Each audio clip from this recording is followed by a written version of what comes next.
Hello guys, makadi zita rangu ndinonzi SGP kana kuti Sekuru Gudo Pikicha. Yes, of course. Tukudai kusangana pano pa Sekuru Gudo Pikicha podcast. Apo tinotandara tikurukura nyaya dzakasiyana. Of course, unoza kuti so fine in Cape Town Sekuru Gudo Pikicha ndo ane podcast iri kupisa, ndo pari kuya mababy manyama ma celebrities ese. Yes, munowaona pana patika tikurukura nawo dzakasiyana zvinenge zvichiitika yesaya muma streets. Yes, so last time akatona ndakakwira chimwe baby chinyama. Yes, of course.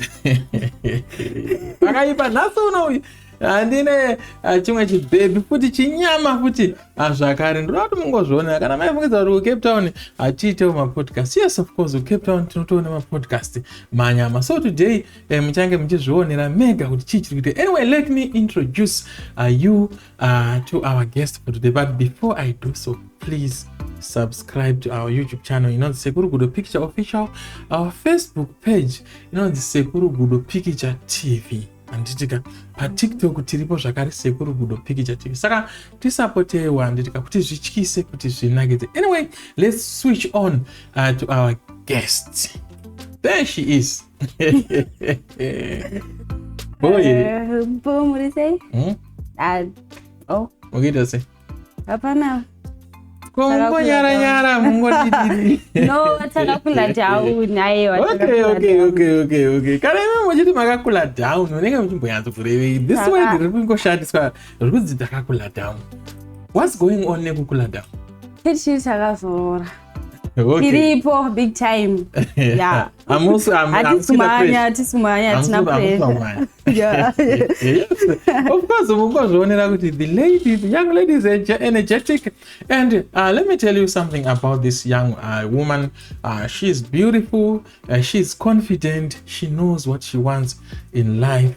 And right now and currently she's based in Cape Town. Kwananga ajita mahustles ake is rakasana. But of course inina takasangana pa TikTok and over takasangana. So I said, you know what? I have a podcast. Can I invite you to my podcast? And she said, yes, of course, Sekuru Gudo Pikicha. There's no problem. I can come. So today, tamunza mwanaskana. Finally, she is in the building. So I hope you are going to enjoy this one. So anyway, tell us more about your background. Kuti iwewe unombonzani? Oh, okay. Like my name is Evidence, or vanhu vazhinji vanondiziva nekuti Mupe. Okay. So ndinobva kuZimbabwe, kumasvingo kunonzi kuZakajerera. Ndo kwandakakurira kuZakajerera. Ndo kunobva harurwa here. Dziriko dzakawanda singaite nemazhanje. A lot of stuff. If I'm not mistaken, also I think ndo kunobva baba Harare. Yeah, ndongunzwa kudaro nana Nox. Yeah, vakawanda. Saka tongoti masvingo ndo ine maceleb ese. Yeah, masvingo nenotopisa zvaizvo. So anyway, moving on. What is that unonzani? Evidence. Okay. And then istara ngure pa TikTok unonzi Evi Mupe. Okay, Evi Mupe. Yeah, nestarted pa TikTok but Mupeji. It's like I'm from Mozambique. So nonzi Mupe. Okay. Mupe. Yeah. Okay. So ndakazongopiwa rimwe zita. Rekuti Evidence. But actually I comes from Mozambique.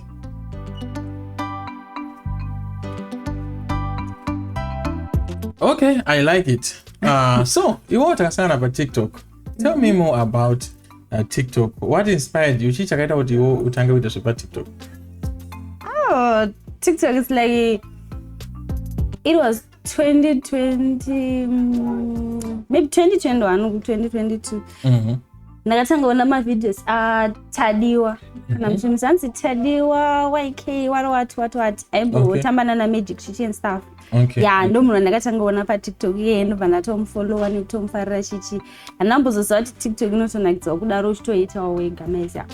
So now ndo pandakatozotanga kutogadzirawo page rangu ndakutoitawo zvangu Chichi and stuff.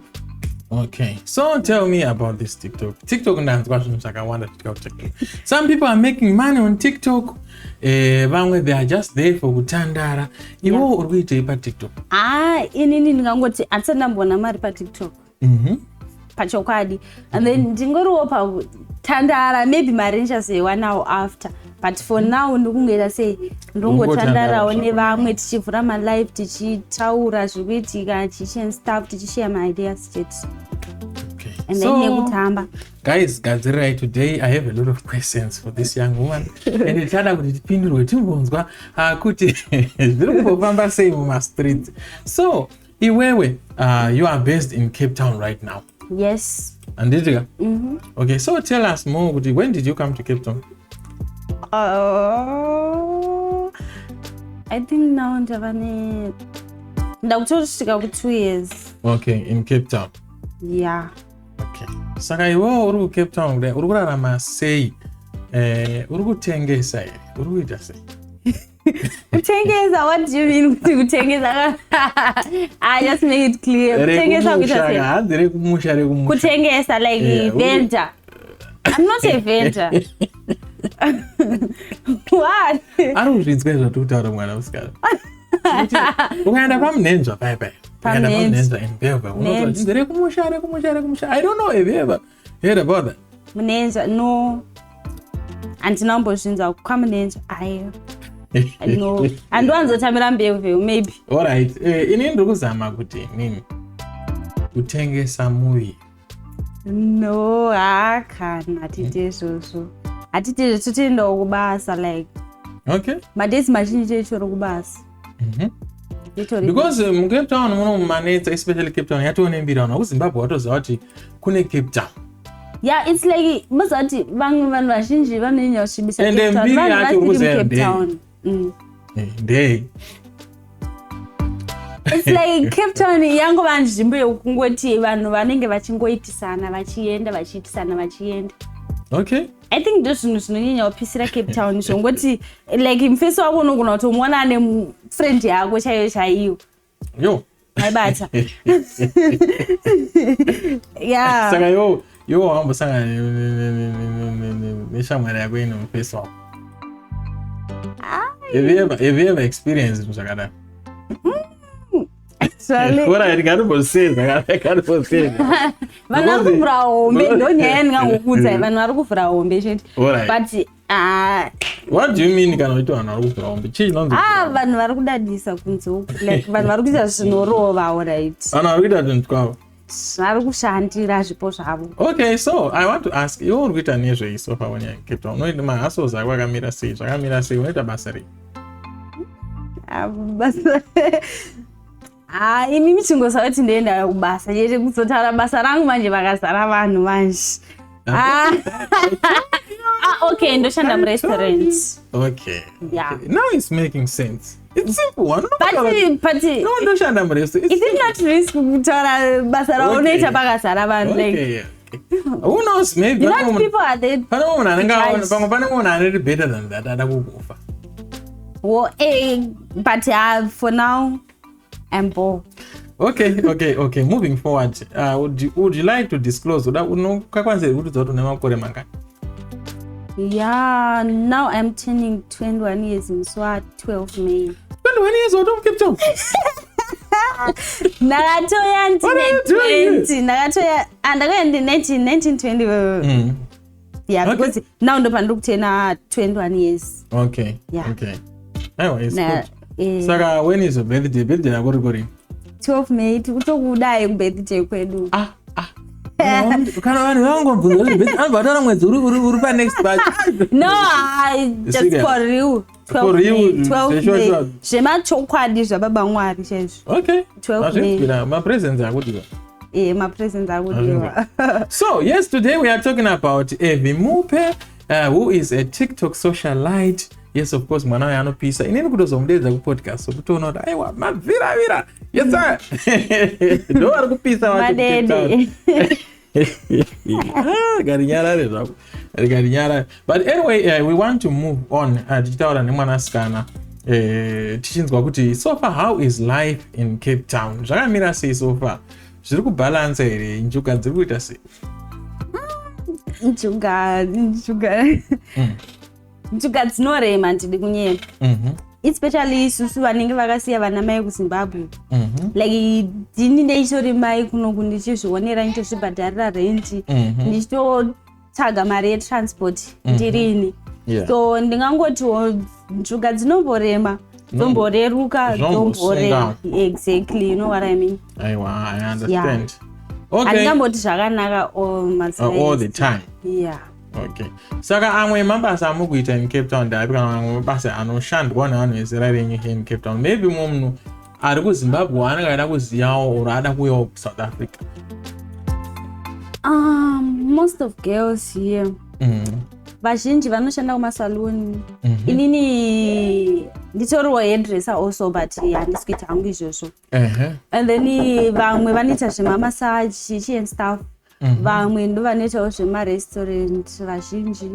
And then vashoma voma-Uber driver vasikana. Okay. Do you know some Uber drivers who are ladies? Yeah, I have a friend anotoita zveUber. This is my first time to talk. I don't see Linda. I don't know they are female Uber drivers by the way. Yeah, anotarikwa anogara ku I think it's Goodwood. Wow. Yeah. So you unomboda irombozvizamo zvekuita Uber drive. Ndakatomboda zvetry but pane munhu akangondifundisira chete saka sisi ipapo pandakafundisirwa ndichizonzi unobatwa nemasikoli handinambomvera ndezvongoedza. Yeah, ndikutoda kutotry. Anyway guys, we are moving on nechirongwa chedu tina Evie 04 Evie Mupe 04 who is a TikTok socialite. So toda kuenderera mberi chibvunza Evie Mupe kuti Evie Mupe panyaya dzezvitendero apa nemabeliefs wakamira sei? Are you a Christian? Uri manjuzu? Zvakamira sei? Yeah, I'm a Christian, of course. Ndopinda chinonzi Spirit Embassy. Okay. Yeah, Prophet Hubert Angel. Ndaipinda kubva kuZimbabwe and mama vangu ndokwavanoenda kuchechi. Okay. Yeah, and toipindira kuno Cape Town Rondebosch. Okay, I know that place in the Rondebosch. Yeah. Okay. But ndoenda hangu apo napo because of work. Okay. I see. So, uyo ananzi Hubert Angel. Do you believe that he is a true prophet of God? Yeah, of course. I can't judge my prophets like I don't believe kana munhu ati akatumiwa naMwari because even Bible zvakanyorwa nzichi amufani kujudge avanhu vaMwari because imi mamuzirimi vana Mwari vacho. Kwa inini wanda ndiri prophet mafuma. As long as muchiparidza zvinhu zvinoenderana neBible. Ndisingazoziva hangu zvamozoita after but as long as mukanudza kuti Mwari aripo zvinhu. Bari kuprofesa hakuzi kuparidza kadzi. These are two. Ndinondongoti I know the prophet good. Can you believe in the story God sent to sure? It depends. Nezvinhu zvamenge muchiita. Okay. Yeah, it depends. Okay. Because pane dzimwe ngazvokuti chinjira pasi liniwita yogurt. How can I believe? Aiwa. Volato. Yeah. Ipapa hapana kana kumboipa. Nyaya inotaurwa yemanjuzu tikuona kuti vanhu vechidiki vemazuva ano vezera renyu vari kujoina anonzi manjuzu. Wakambonzwa nezvaanonzi manjuzu? Manjuzu inini ndongozviona hangu paTikTok kuti hanzi kune manjuzu. And ndinganyepa kuti nditi ndomaziva kana kuti manjuzu chii kana kuti chipi. But iwo wakafitwa nekuita manjuzu? No. Holy Ghost fire. Aiwa. No, handine kana kuzvinza zvinhu izvozvo. Zvarambwa. Kana boys musadaro. Ndivanhu vari kudiwa kumanjuzu. Kana. Munodzosera industry kumashure.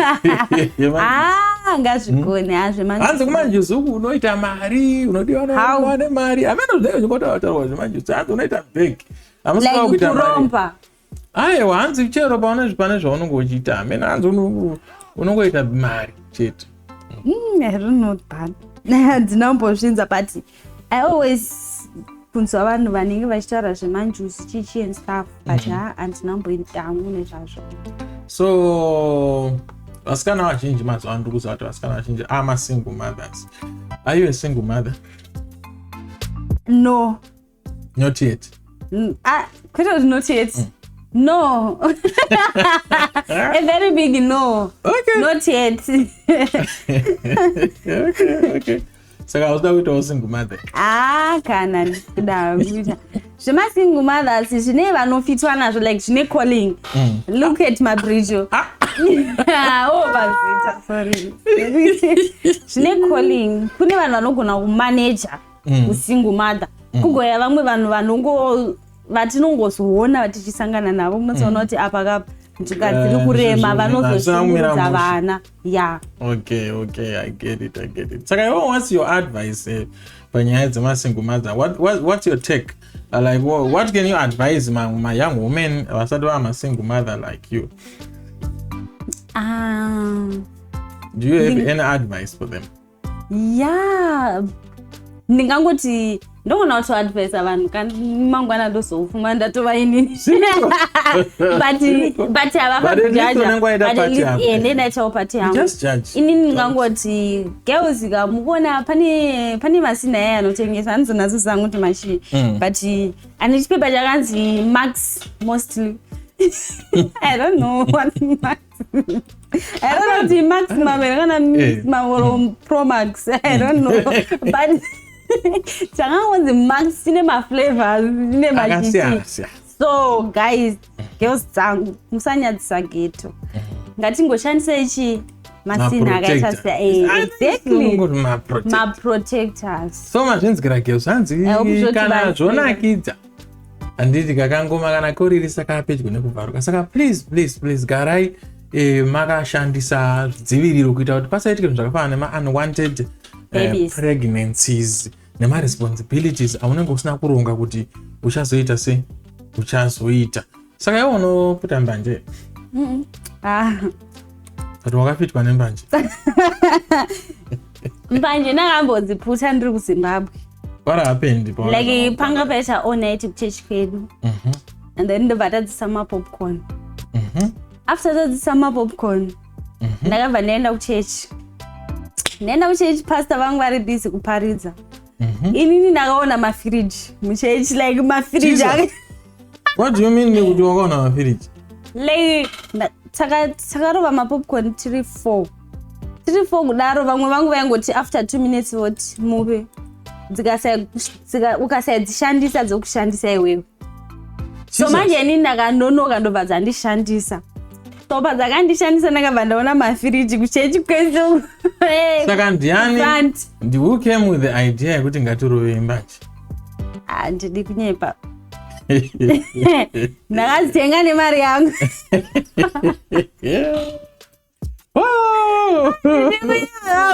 Ndinakashandisa musakara aiwa. But kubva ipapo taura chokwadi. I salute. Manje ndibaba vedu. Yeah, it's for me ndimudhara vangu. Andidi kunyeperai. Anonoka. Hanzi mbanje ndibaba vedu. Inini zvangu ndibaba vangu andidi kunyepa. Okay. Dzakandibata rafu. Let's move on. Ko mutoriro wakamborova here. Unonzi mutoriro. Mutoriro chizvia? Mutoriro. Andinyazoziva kuti chikana idoro kana yati understand, but uri unorova kuZimbabwe mutoriro. Wakambonzwa nezvavo? Usati wambonzwa nezvavo? Mutoriro wakandijamba. Wakandijamba, wakaita kurova long jump. Okay, so let's move on. I want to ask a question. What is your body count?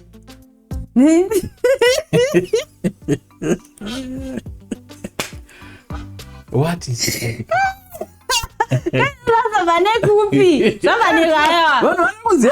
Munogana kuzotenga ndakuziva kuti ndakambopfeka. No, let's jump.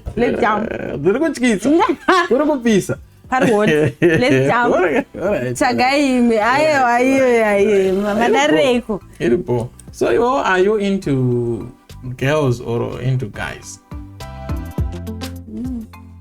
Unoda mababy kana unoda maface? Apa kuda kwamuri kutaura ndekupi chaiko? Kudanana.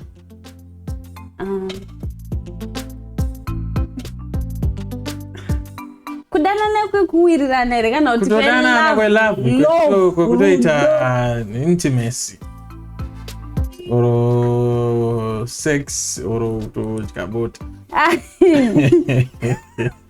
How can I give my bota kune umwe musikana? Bota is not that spoon.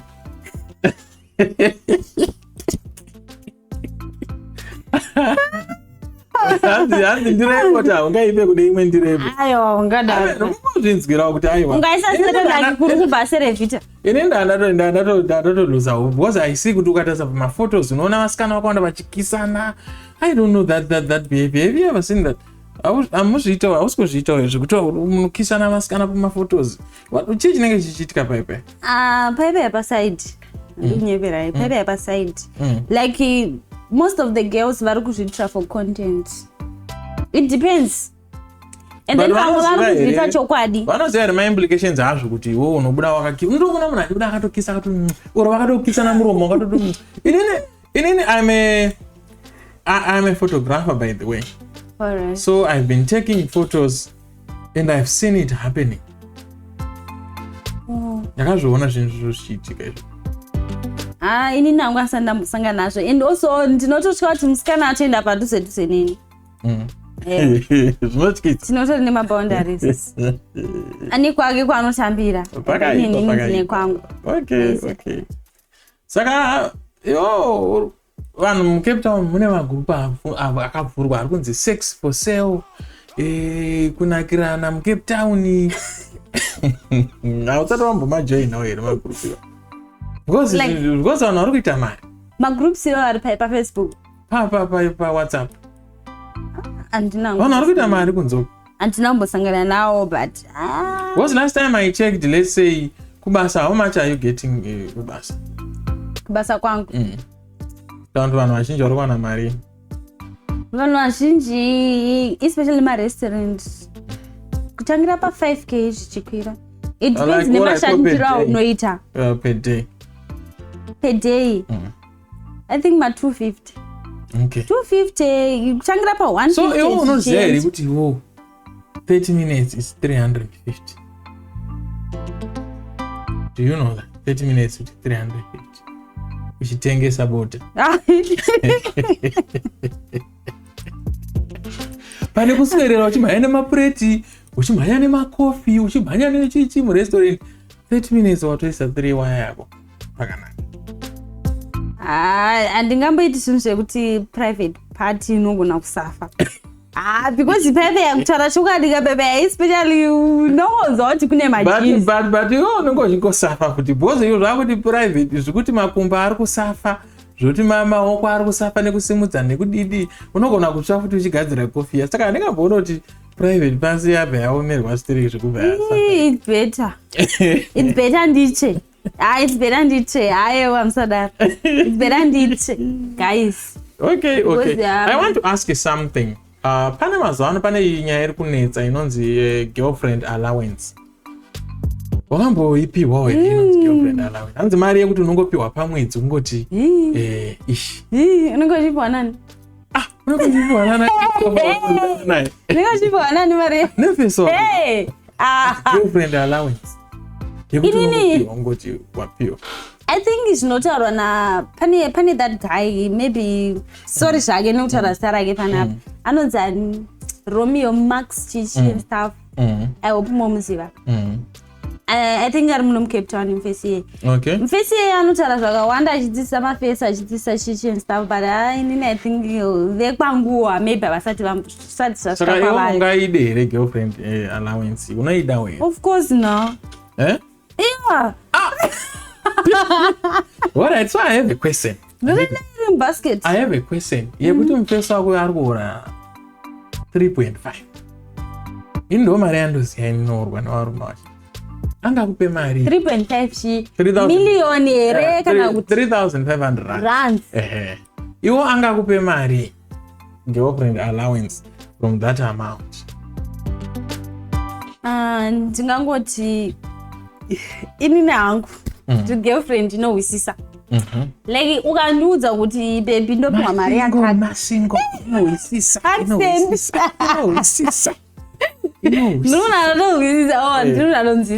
Ndinotaura pachimashingo chingouridza zati kamashingo accent alright kwacho ndiri anoita sei anohwisisa kuhwisisa kana kugwisisa. I know it's kuhwisisa. Okay. It depends noti mashingo ipi yacho because kuna nagwa kuna nakutangira kuna nachibi chip saka uri kumahwahwa kumadawa dagwa ronzi dagwa ai dawa madowe. Okay. Saka titaure nezvekunzwisisa kwako kuti pa 3.5 apo ungade kupiwa mari. Ndokalkuleta kuti German vangu ava vanobhadhara rent yemari pavanogara. German vangu ava vanoenda kubasa nemaseed bus here kana kuti anokwira train kana kuti anokwira taxi. And then tokalkuleta tesa paside. German vangu ava vane vabereki kuZimbabwe. So vanofanira kunge vachiita sei vachisapota vachitumirawo vabereki because haisi mhosva kaudanana nini. Okay. And then kozoya inini wife material wife manyama kozoyawo inini ndozochimirawo kuita sei kuri kwamusoro.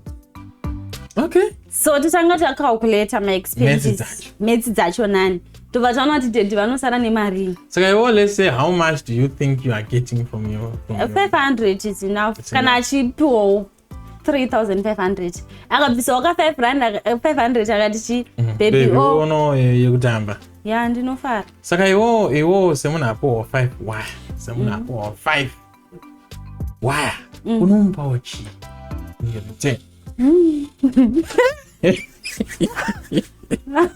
Ndotenga beef pa 500 ye nobvisa 100 rand ndotenga beef nemadomasi nemaspice. Okay. Ndombikira baby wangu odya every day kana kuti one day. Panenge andipaka because mari inopera kai 400 yasara indori kwamusoro kai. Okay.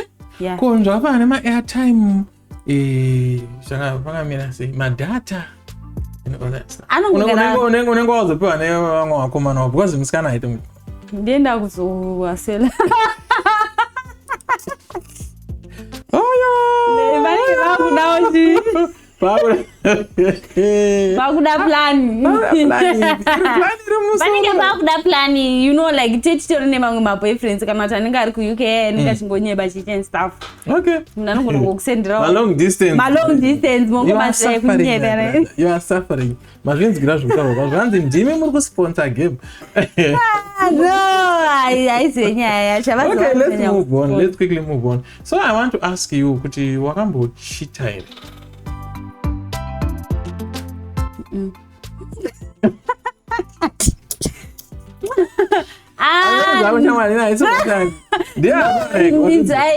Ndakachita kuZimbabwe. Ndakachita ka1 kuZimbabwe zvandinazo zvandeka. Chii chakaita kuti uchite? It's like ipapo handingamboti ndakanyanyisa kuchita.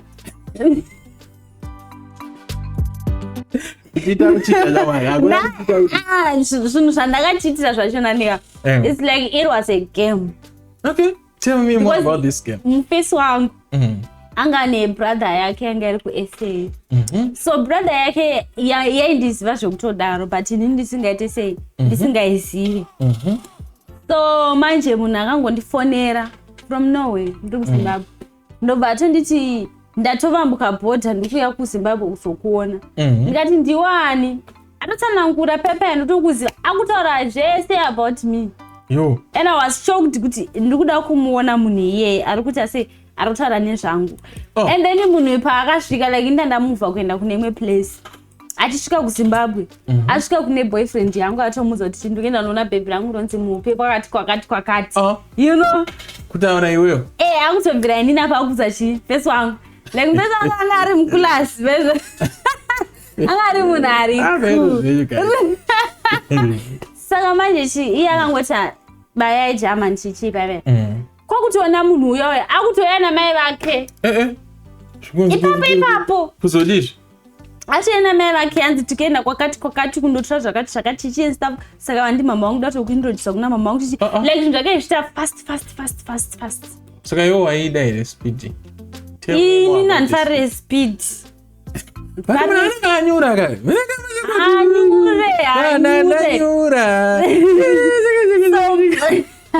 so paakasvika ndakabvunza kuti semunhu andandamboratidza papicture saka ndopandakati maybe ndiye munhu uyoyo. So manje panga pane lakira ndakaita ndiri kuti pakasvika friend yemukomana wangu uyu asara kumba kwakubva atosvika kati mupe ukuona mufesu ibrother yemufesu wako. And I was like, yo, wazviona kupi? What's going on?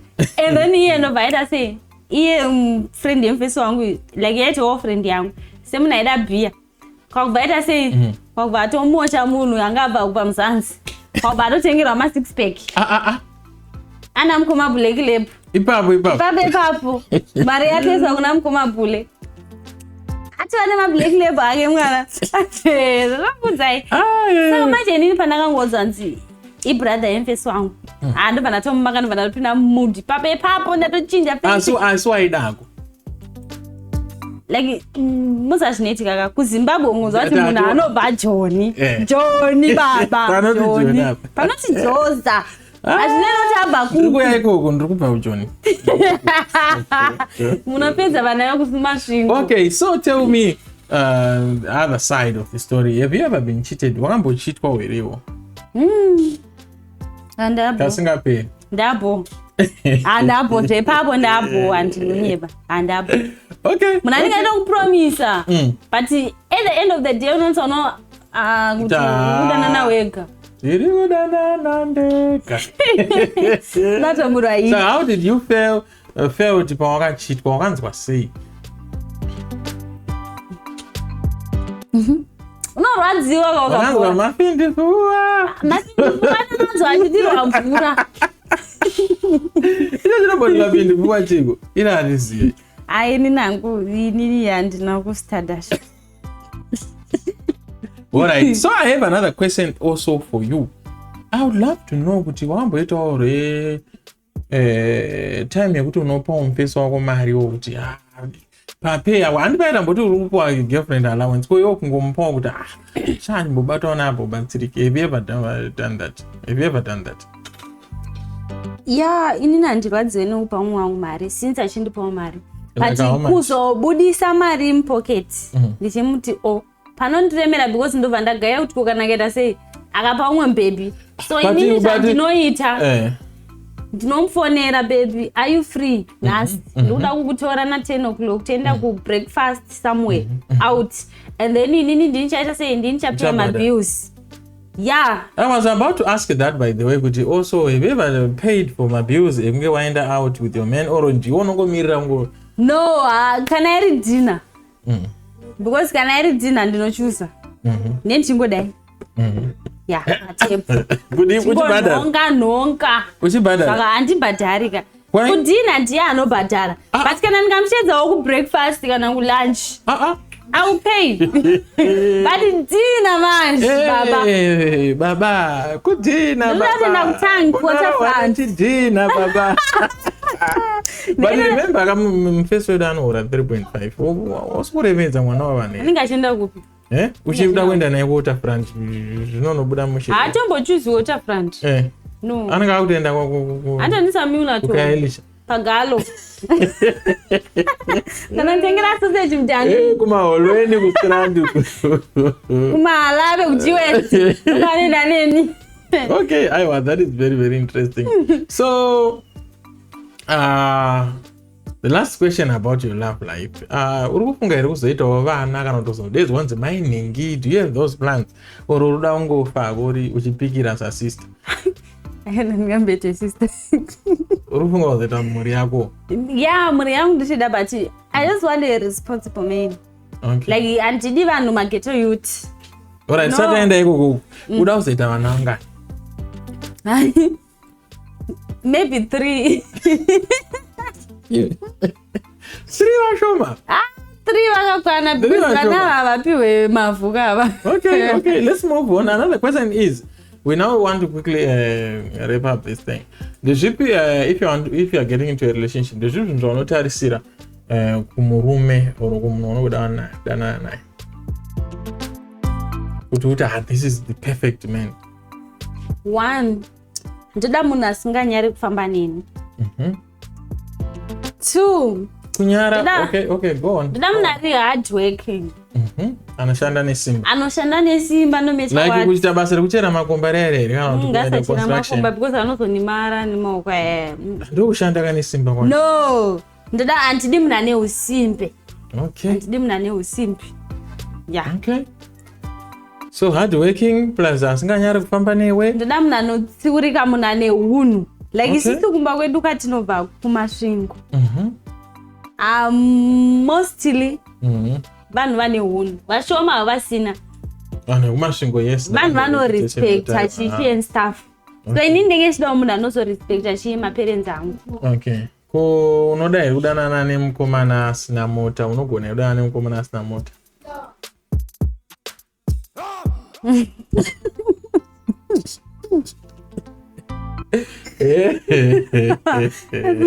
Kana kuti unodana, that's perfect. Unoda here kukomana asina mota, can you do relationship nemukomana asina mota? Yeah, I will do. Okay. I will. Because vamwe vacho vane mota, pamwe voda hadzisi dzavo, like mauber driver akawanda, hadzitozviri dzavo. So iwo kana usina mota ukandudza kuti mupe, zvatinazvo ndeizvi, ngatitange life yedu so. Ndinozvani, it's fine because hapana waoba here because of me. Yeah, you see? Aiwa, zvikunzwika izvozvo. Anyway, we're about to wrap up our podcast here. Iwo wase socialite paTiktok. paTiktok pari kubvira. Ndikunzwa kuti kuna vanhu vari kutomitisirwa TikTok. Tine the likes of vasikana vafanana Ritz vaiva. I don't know if you know this girl anonzi Ritz. Hausati wambosanganawo here nemafesi anenge achikudai paTiktok? It's like mafesi paTiktok anonyepa. Handidi kukunyeperai. Vanhu ivavo chibodipira tikuzwa kuti mafesi paTiktok. Vanhu paTiktok vanonyepa, handidi kunyeperai. Kana wakuda zve-serious relationship, usasecha paTiktok, I beg. Wakamboita nemukomana paTiktok? Man, hit and run. Chinonzi hit and run. Chinoitika paTiktok. Vanodaiwo. Ubva vadai.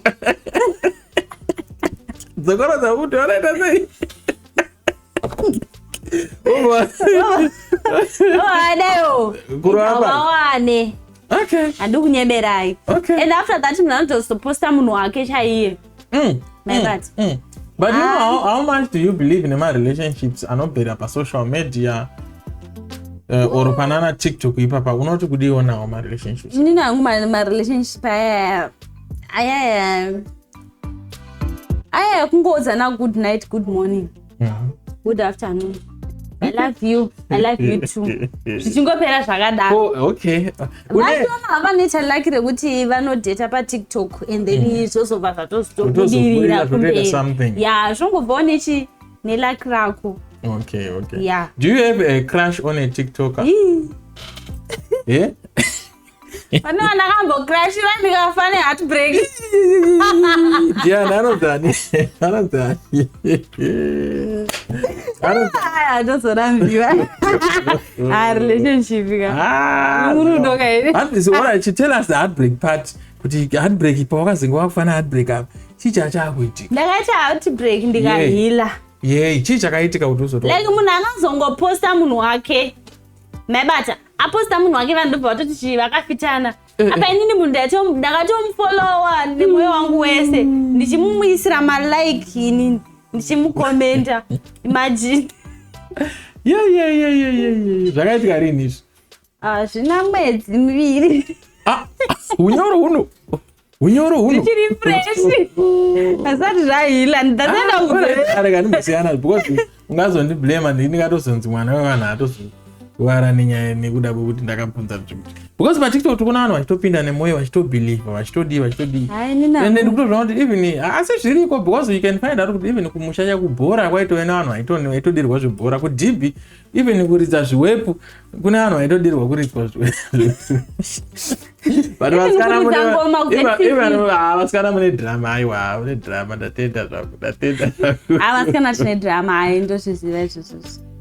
So I want to ask you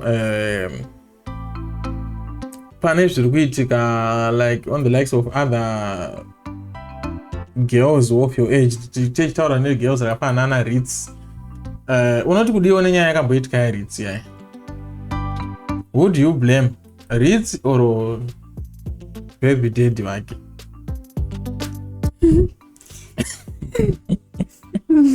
Urukuseka kana urikufarira masa chinonatsoitika panzvinhu zviya zviya kutora masaidi sometimes ka inini handowanzoda kutora saidi rekuti ndogona kungotora hangu saidi rekuti Ritz mubhebi seni but ndogona kungotorawo saidi rake but boys rinonyeba handidi kunyeperayo Ritz akavharwa handinatsoziva nyaya dzake but all I know is munhu akangovharwawo murudo rwavo like pakuwirirana kwavo hit and run iyo ndinonzi Ritz and Disappear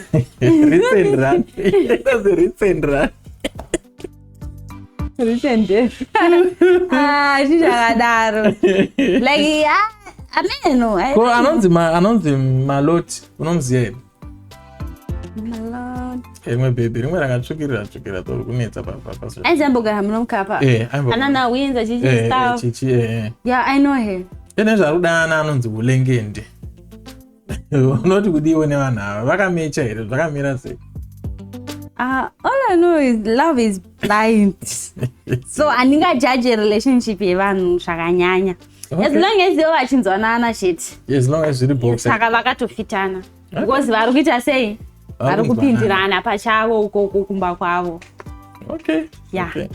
Okay guys, so today tanga tina AV Mupe 04 anove socialite anowanika anotambira paTikTok zvekudaro of course ana amwe maplatforms regai timbokuratidzai kuti munomusecha sei zita rake so kana muchimuda paTikTok ndiye uyo AV Mupe that is the girl uyo ari kuside right kwenyu munomusecha mumboona kuti anenge achiita sei paTikTok. So pane nhu ndakabvunza vasikana mazuva ano kuitawo maside hustles ekuti vanenge vachiita modeling vachibuda music videos asoda mbochifungawo here izvozvo?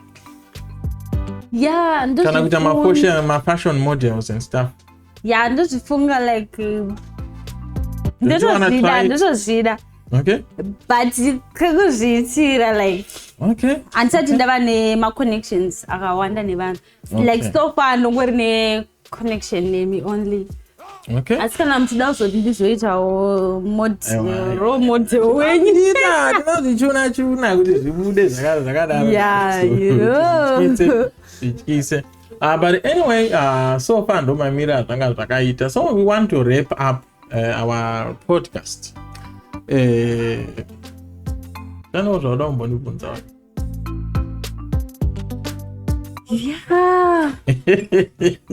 I know interview ndeyako podcast ndeyako. Is there anything else that you want to ask me? Actually yes.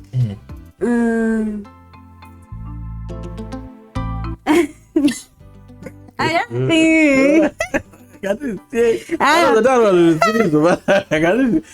Anyway, I would love to say shout out to Uncle Midonix. We also want to say shout out to who are those ladies in our TikTok group?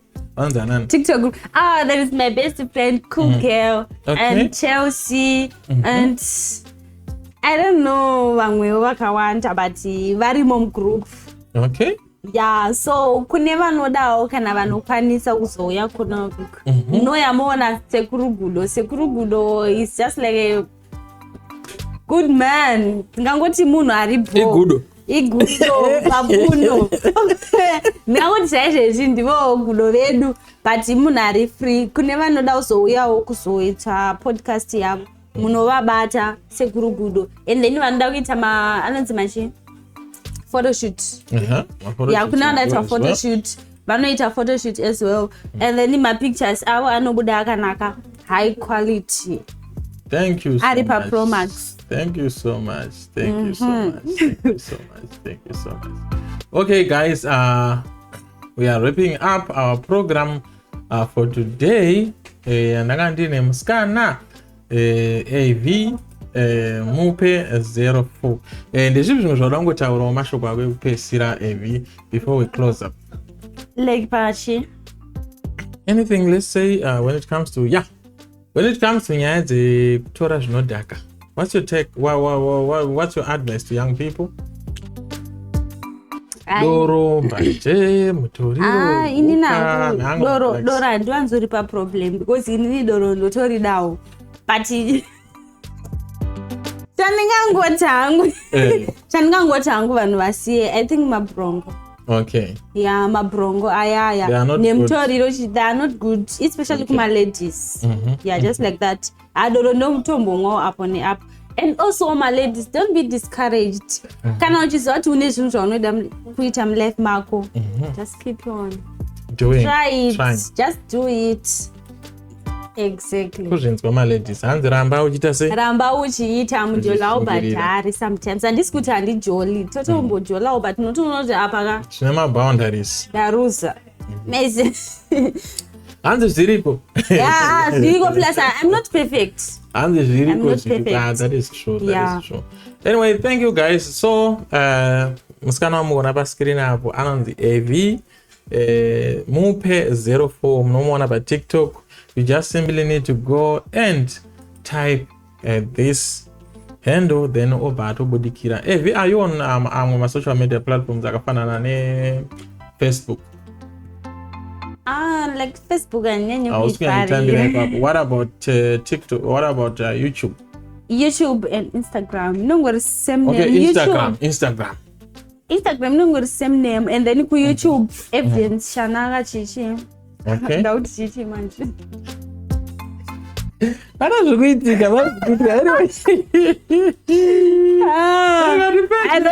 and a lot. The podcast. Anyway, guys, I'm so happy with Tangatina AV. Mupe, I think without AV it's okay food. Because I think AV must come back. We're not even God's okay.